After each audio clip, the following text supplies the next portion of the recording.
They say the youth in every thriving country is the future leader of that particular country, and I have no doubt on it. On today's episode on the Campus Show, we seek to talk about student politics and the role of the youth in politics in nation building.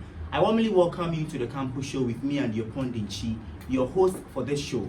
And on today's episode, we are talking to a vice president, the vice president of the Accra Technical University, to find out his view on student politics. Hello, Mr. Agbo. Hello, sir. You are welcome to the Campus Show. Thank you very much. And I must say, I'm very enthused about the opportunity or giving us to interview you and all. I know you are very busy, but you have given us a bit of your time to talk to you. Moving on, we all know you, or your people know you as Mr. Jonas Agbo. But apart from that, can you explain or tell us a bit about yourself? All right, so thank you very much. First of all, I want to say hello to your viewers and to everybody watching out there. A pleasure also to have you. My name is Jonas, just like you rightly said, and I am currently the SRC Vice President for ATU. I am in my early 20s, and also I am the first of two children. I live in Accra currently, but I stay in Somenya. Somenya? Yes, okay. That's in Eastern region. Eastern region. Yeah. Okay. So, meaning when you're on vacation, you go back to Eastern region, or you're currently here, or you come from Eastern region, that you're trying to let me know that you come from Eastern region. I was born in Eastern region, but currently I stay in Accra. In Accra. I live in Accra. You live in Accra. Perfect. So I want to find out from you, when we talk about student politics, what's your assessment of student politics?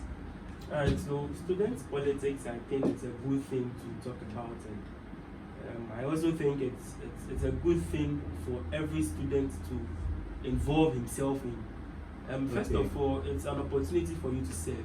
Exactly. You go into a position to serve and not to have the position for your own self or personal gains. And secondly, I think it's also an opportunity for you to explore. You explore whatever talents that you have, which is inherent within you. And it is also an opportunity for you to build yourself for future prospects.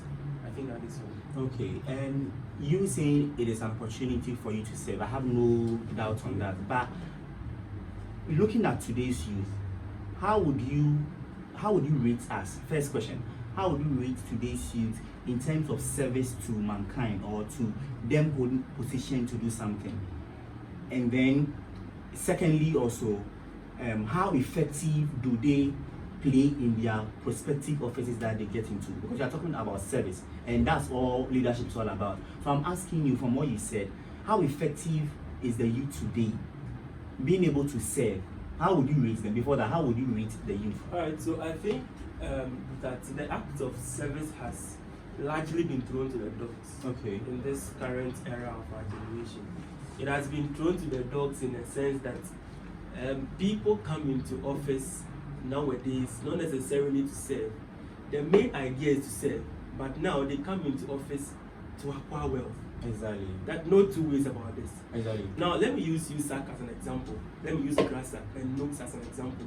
For NUCS, of course, they have really done their best, and they are still doing their best. But let me use GRASAC, and I earlier said I mentioned to. Yeah. I mean, USAC. No, NUCS. I mentioned NUCS. No, GRASAC, and there's this other one. But let me highlight more on GRASAC, okay, and the many others.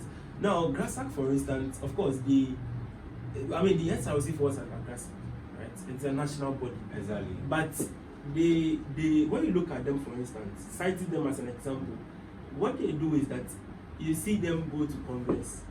They go to Congress, then they argue among themselves, they debate among themselves, they elect leaders for the whole year, they don't do anything, and that is all they do. And all they do is that they spend the money. They have a well-structured system that helps them to get the money by way of bills. So if I'm even getting you clearer, as you even distinctly stated that people get into politics or get into this position to make money, exactly, to amass wealth. Yeah. And there's no doubt that when you look at politicians, not mentioning anybody's name, yeah, a lot of rumors, not even rumors per se, a lot of things or talks have been said about them squandering money and all that. So from where you sit as a vice president, you are very young, I must say, and you are getting there. Sure. But how do I put it?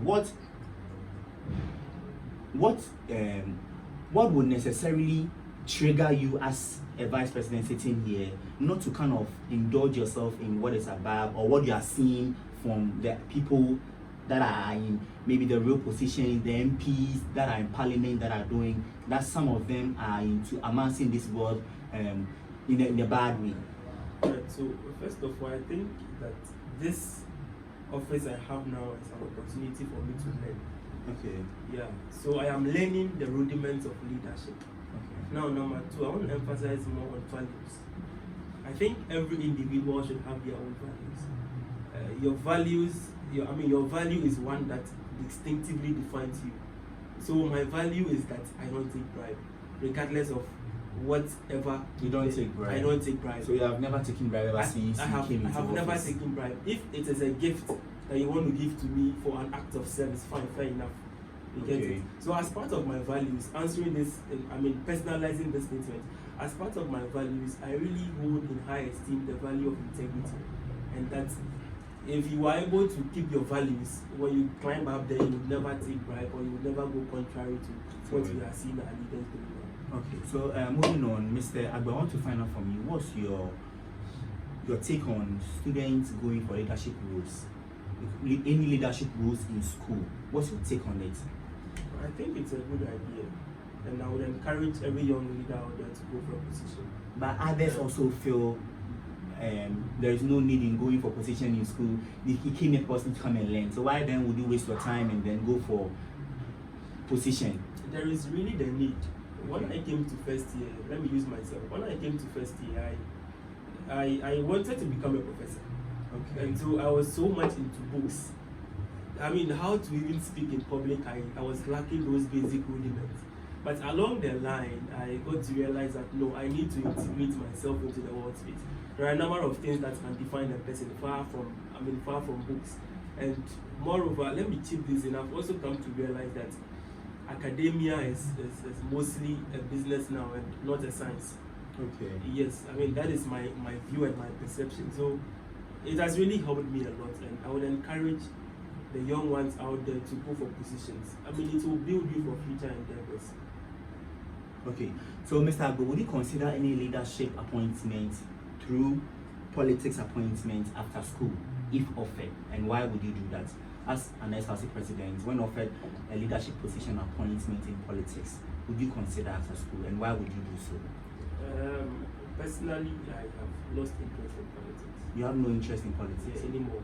Okay, you had, but no. I had, but as of now, I have no interest in politics. I have interest in leadership, okay, but not in politics. I think there's a clear difference. Exactly. However, every day or every position you have is an opportunity to serve. So if I'm being given the chance to serve anywhere, why not? I will gladly embrace it. So therefore,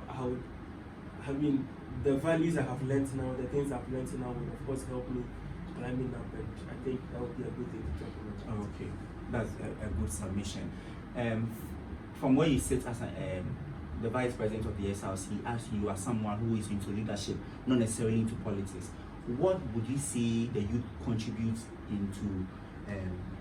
to politics in nation building, and what is the impact they have brought to the nation so far? All right, so I think we have hierarchies. His Excellency Nanado cannot come from the top there to spearhead the affairs of the school.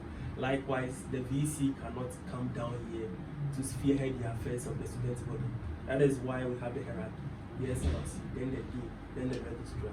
So in my own small way, I help to champion the welfare of the students. Right? In my own small way. Just like Nooks, for instance, they help to champion the welfare of the ordinary Ghanaian students. You get it? And so we have helped largely to champion the welfare of the students. The students, that is why they voted for us. They don't have a voice of themselves. The ordinary students cannot go to VC's office to speak to VC. Exactly. That is why they invited the office, they invited the position into us. That is why they voted for you to be their mouthpiece. For us to speak for them. So, in my own small way, I have advocated to a large extent. We have advocated for the commission of chairs. of which the ordinary students cannot do. We have advocated for a number of things to be done.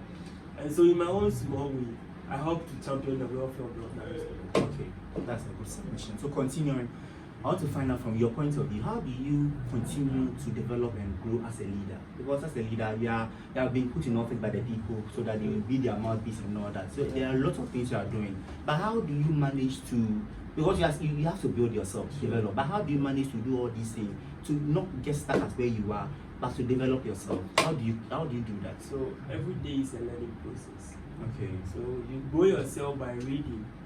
I have a library. Wow. I read all the time. I have books here. I read all the time. I don't have the time to read. I mean, I don't do that every day, but I try to update myself by reading books. Then also I mostly go online.